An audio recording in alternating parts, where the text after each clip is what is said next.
Hello everyone, welcome to English for All. My name is John. And hello from me. I am Roxy. We are so happy to have you here today. How are you, John? I am doing great, Roxy. I am excited because today we have a very special topic. It is a topic that everyone loves to talk about. Oh, yes. Today we are talking about family. We are going to learn how to talk about your family in simple English. Exactly. You will learn easy words, simple phrases, and clear sentences to describe the people you love. Whether you have a big family or a small family, this episode is for you. But before we begin, remember to click the like button and subscribe to our channel. It helps us a lot and you will never miss a new lesson. Good job, Roxy. Yes, subscribe right now so we can learn together every week. Now, let's start. Roxy, tell me, do you have a big family or a small family? I have a small family, John, but we are very close. What about you? I have a big family. Lots of people, lots of noise, and lots of love. Today, we are going to listen to a short story about a girl named Sarah and her family. First, we will listen. Then, we will discuss the words. Finally, we will listen again. Ready? Let's listen. Let's listen to the first part of Sarah's story. Pay attention to the names of the family members. Hi, my name is Sarah. I want to talk about my family. I live with my parents. My father's name is David, and my mother's name is Mary. I also have one brother and one sister. My brother is older than me, and my sister is younger than me. We live in a nice house. That was a beautiful start. Let's break it down for our listeners. Sarah said, I live with my parents.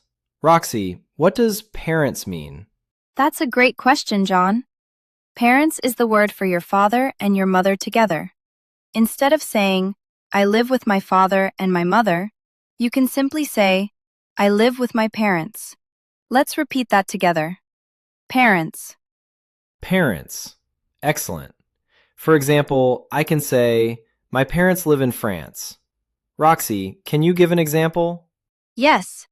My parents love to cook on Sundays. Perfect. Now, Sarah mentioned her father and her mother. Their names are David and Mary. But Sarah also used two other important words, brother and sister. Yes, she did. She said, my brother is older than me, and my sister is younger than me. These words are very useful. Older and younger. Let's explain them. If your brother is 25 years old and you are 20 years old, he is your older brother. He was born before you. Exactly. And if your sister is 15 years old and you are 20, she is your younger sister. She was born after you. John, do you have brothers or sisters? I do. I have one older brother. His name is Michael. He is older than me. And I have one younger sister. Her name is Emily. She is younger than me. What about you, Roxy? I am an only child. Oh, wow. An only child. That is a great phrase for our learners. What does an only child mean? It means I have 0 brothers and 0 sisters. I am the only child of my parents. So, if you don't have siblings, you can say, I am an only child. You are doing great, Roxy. That is a very helpful phrase. Let's repeat it for our friends listening at home. I am an only child. You try it now. Good job. Now, let's listen to this first section of Sarah's story one more time. Now that you know the words, it will be much easier to understand. Listen closely. Hi, my name is Sarah. I want to talk about my family. I live with my parents. My father's name is David, and my mother's name is Mary. I also have one brother and one sister. My brother is older than me, and my sister is younger than me. We live in a nice house. Wow, I am sure our listeners understood everything this time. You're improving already. Now, let's move to the second part of the story. In this part, Sarah talks about what her family members do and how old they are. Let's listen. My father is 50 years old. He is a doctor. He works at a hospital. He is very kind. My mother is 48 years old. She is a teacher. She teaches young children at a school. She is very patient. My older brother is a university student. He studies computer science. My younger sister is a student at a high school. Fantastic! Sarah is giving us more details. When we talk about family, it is normal to say their age and their job. Sarah said, "My father is 50 years old. He is a doctor." Notice the grammar here, friends. In English, we use the verb to be for age.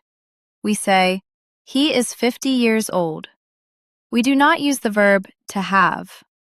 John, how old is your father?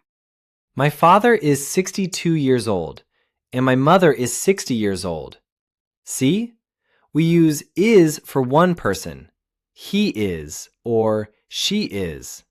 Perfect example, John. And for jobs, we use a or an.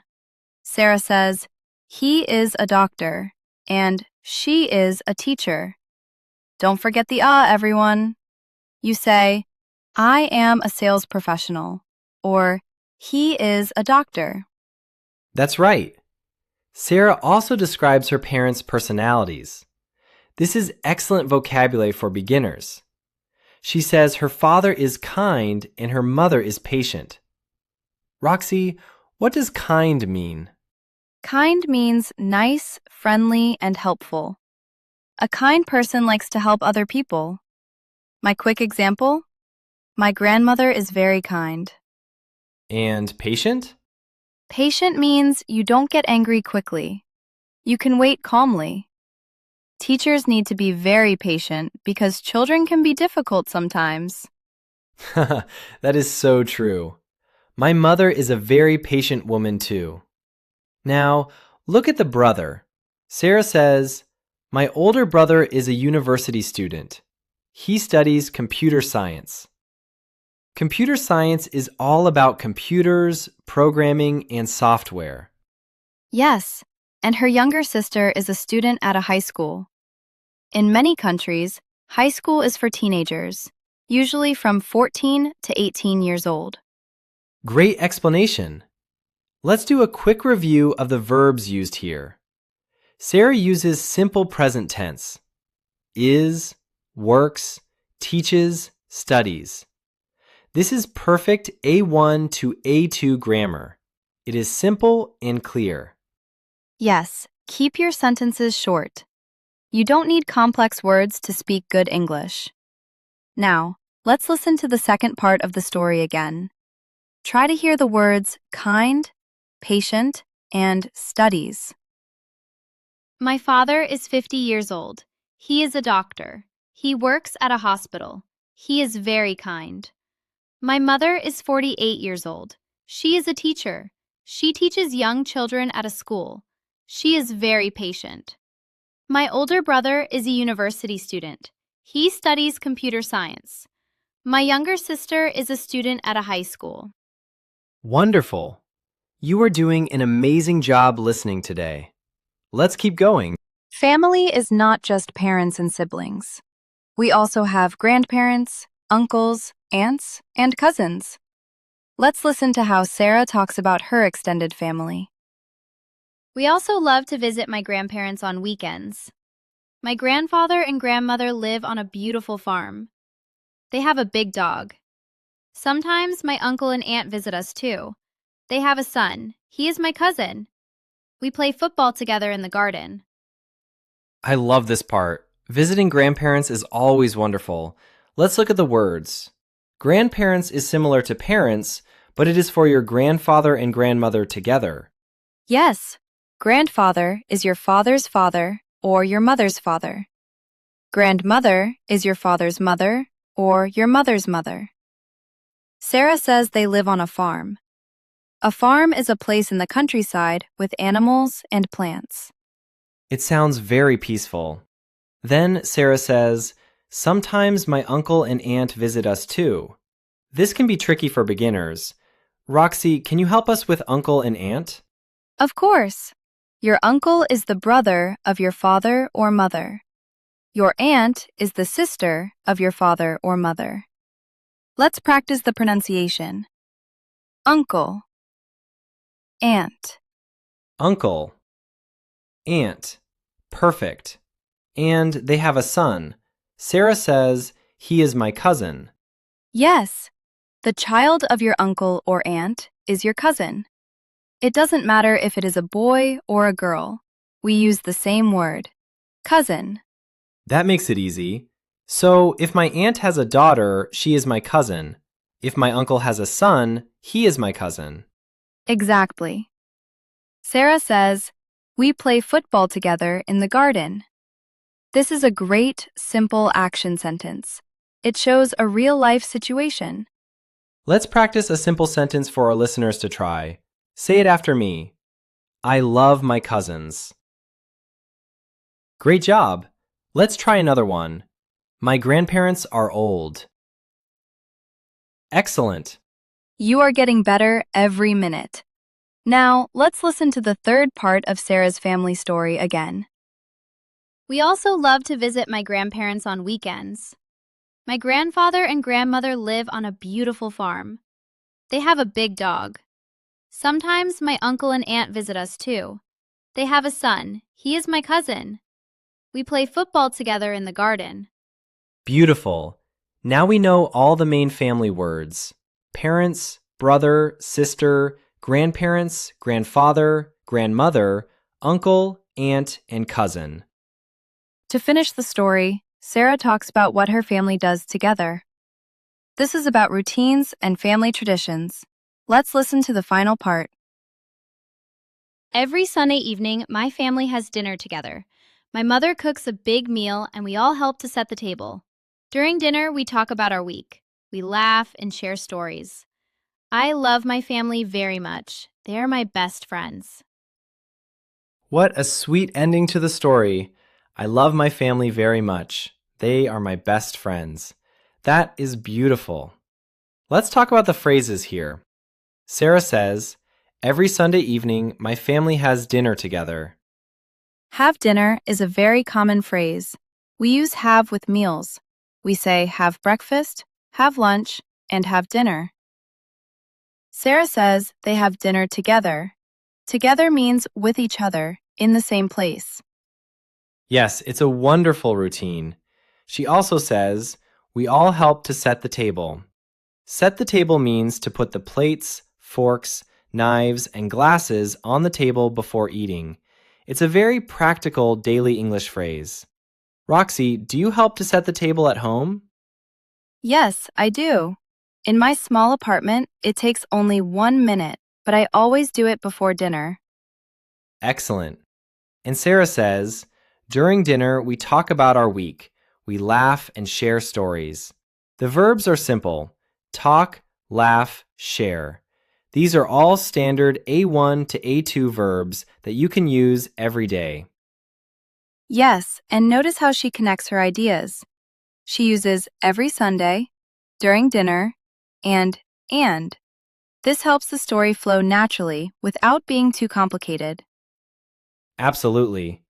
Let's listen to this final section one last time to fully capture the context. Every Sunday evening, my family has dinner together. My mother cooks a big meal and we all help to set the table. During dinner, we talk about our week. We laugh and share stories. I love my family very much. They are my best friends. Fantastic! You did it! We listened to the whole story, analyzed the words, and practiced the structures. You are doing an incredible job. Now, let's do a very quick recap of the key phrases we learned today so you can remember them forever. Great idea, John. Let's list them. 1. Parents, your father and mother. 2. Older, younger. To describe if a brother or sister is older or younger than you. 3. An only child. If you have no brothers or sisters. 4. Grandparents, uncle, aunt, cousin. Your extended family members. 5. Have dinner together. Eating the evening meal as a group. 6. Set the table. Preparing the table with plates and cutlery before a meal. This is a perfect list. And the best way to remember these words? Use them. Try to write a few sentences about your own family in the comments, just like Sarah did. Keep it simple. I have 2 brothers. My grandmother lives in the countryside. Even one sentence is great practice. Exactly. And don't be afraid to make mistakes. Every sentence you write is a step forward. We are so proud of you for being here and learning with us today. Now, it is time for our community question. And today's question is all about family, of course. Tell us in the comments, how many people are in your family? And who are you closest to? Your parents? Your siblings? Or maybe a grandparent? For me, I am closest to my younger sister, Emily. She is my best friend. What about you, Roxy? For me, it's my grandmother. She is very kind, very funny, and always makes the best food. I love her so much. That is so sweet. What about you, our lovely listeners? Tell us about your family in the comments. We read every single one, and we love hearing your stories from all around the world. Thank you so much for listening to English for All today. You did a wonderful job. Keep practicing, keep listening, and keep talking about the people you love in English. And if this episode helped you, even just a little, please subscribe to our channel so you never miss a new lesson. It is completely free and it means the world to us. And if you have a friend or a family member who is learning English, share this episode with them. Learning together is always more fun. Take care of your family, and we will see you in the next episode. Bye-bye. Goodbye, everyone.